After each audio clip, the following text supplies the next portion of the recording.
Hello दोस्तों, IDFC first bank के बारे में बात करेंगे। रेटिंग को लेकर कुछ नई चीजें हुई है, उसके बारे में हम वीडियो में बात करेंगे। सबसे पहले आप यहां पर देख सकते हैं, ये वेबसाइट है एनएससी की और जो लेटेस्ट रेटिंग यहां पर है, देखिए।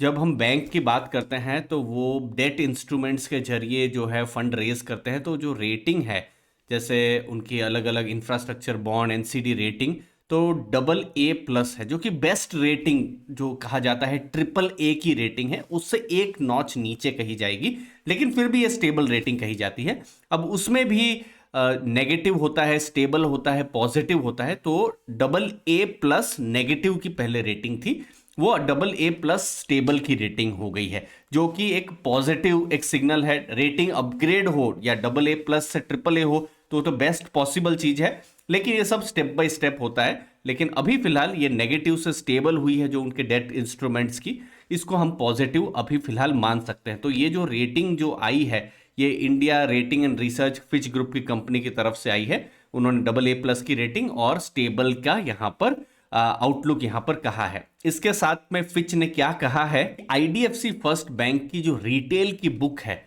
वो बहुत ही मजबूत हो रही है और उनके निम्स जो नेट इंटरेस्ट मार्जिन है वो इंक्रीज हो रहे हैं। ये मैं आपको एक तरीका बता रहा हूं, किसी भी बैंक को स्टडी करें तो नेट इंटरेस्ट मार्जिन जरूर देखें। तो मार्जिन अगर बढ़ रहे हो तो वो पॉजिटिव कहा जाएगा, घट रहे हो तो नेगेटिव कहा जाएगा।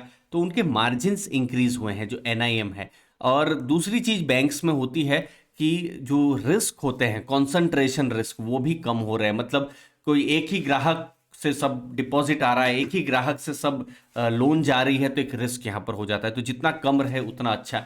उसके अलावा जो बैंक में जो पैसा आता है, तो करंट अकाउंट, सेविंग अकाउंट, ये मजबूत होना चाहिए। ये उनका मजबूत है, ये जो फिच ने जो रेटिंग की है उन्होंने कहा है। लेकिन उनका कहना है कि बोरोइंग कॉस्ट जो है, जो बैंक को जिस रेट पे पैसा बोरो करना पड़ रहा है, वो महंगा हो सकता है। और देखिए उसका बहुत बड़े रीजन भी है, क्योंकि आईडीएफसी फर्स्ट बैंक उनके करंट करंट तो नहीं, सेविंग फिक्स डिपॉजिट पर थोड़ा ज़्यादा इंटरेस्ट रेट ट्रेडिशनल बैंक्स के कंपैरिजन में थोड़ा ज़्यादा देती है। तो उनकी जो कॉस्टिंग है थोड़ी सी ज़्यादा यहाँ पर रहती है।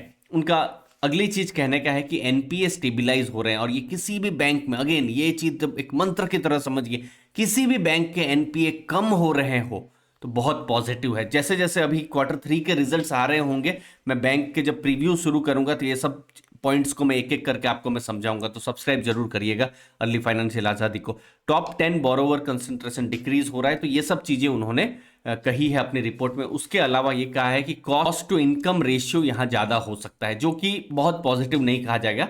लेकिन क्योंकि इनकम वो जितना कर रहे हैं, जितना कमा रहे हैं, तो खर्चा भी उनका ज्यादा ही, जितना कम हो उतना अच्छा। कुछ मैंने 72% के आसपास देखा, जो कि और कम हो तो और अच्छा है। लेकिन अभी बैंक भी ग्रोइंग फेज में है, तो उनको ब्रांच है, लोग हैं, मतलब इंप्लॉइज हैं, फिर टेक्नोलॉजी है, उस पर खर्चा करना पड़ रहा है। तो उसकी वजह से कॉस्टिंग उनकी थोड़ी ज़्यादा बढ़ जा रही है। तो ये सब चीज़ें हैं जो इन्वेस्टर्स को जरूर ध्यान में रखनी है और फ्यूचर में ये देखना है। क्योंकि देखिए Q1 Q2 बढ़िया रहे थे, लेकिन Q3 में कोई शॉक ना आ जाए। शॉक मतलब कोई लॉस जैसी चीज ना आ जाए। और वो रिजल्ट कब आएंगे, ये Q3 के रिजल्ट जो मैं एक्सपेक्ट कर रहा हूं कि जनवरी के बिल्कुल एंड के समय में ये रिजल्ट जो है Q3 के अक्टूबर से दिसंबर के रिजल्ट एक्सपेक्टेड है।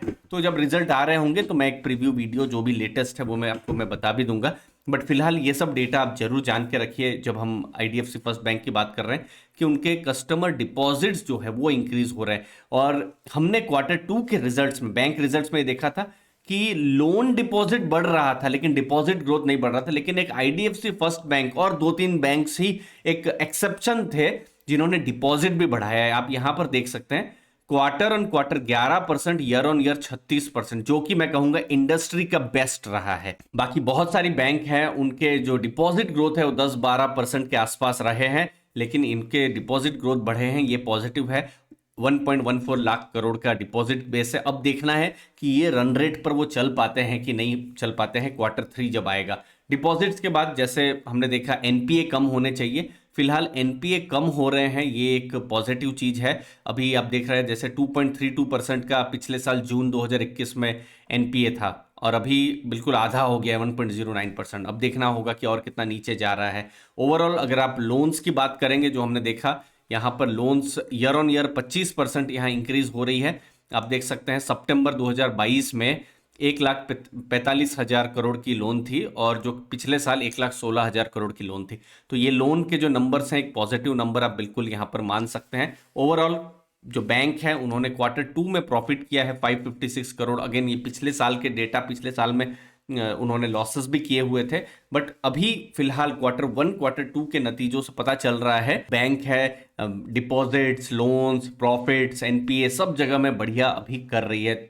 और हमने देखा भी है कि किस हिसाब से इन्वेस्टर्स को भी यहां पर इंटरेस्ट आ रहा है। लेकिन क्या री रेटिंग होगी या नहीं होगी, उसके लिए थोड़ा वेट करना पड़ेगा। और जब जनवरी में जब रिजल्ट्स आएंगे तो वो हमको नेक्स्ट आइडिया देंगे कि यहाँ पर किस हिसाब से फ्यूचर में ग्रोथ की उम्मीद कर सकते हैं। तो सब चीज पर हमारी नजर रहेगी बिजनेस को लेकर, और हम बिजनेस पर ही बात करते रहते हैं। आपने अपना समय दिया उसके लिए बहुत बहुत धन्यवाद। थैंक यू दोस्तों।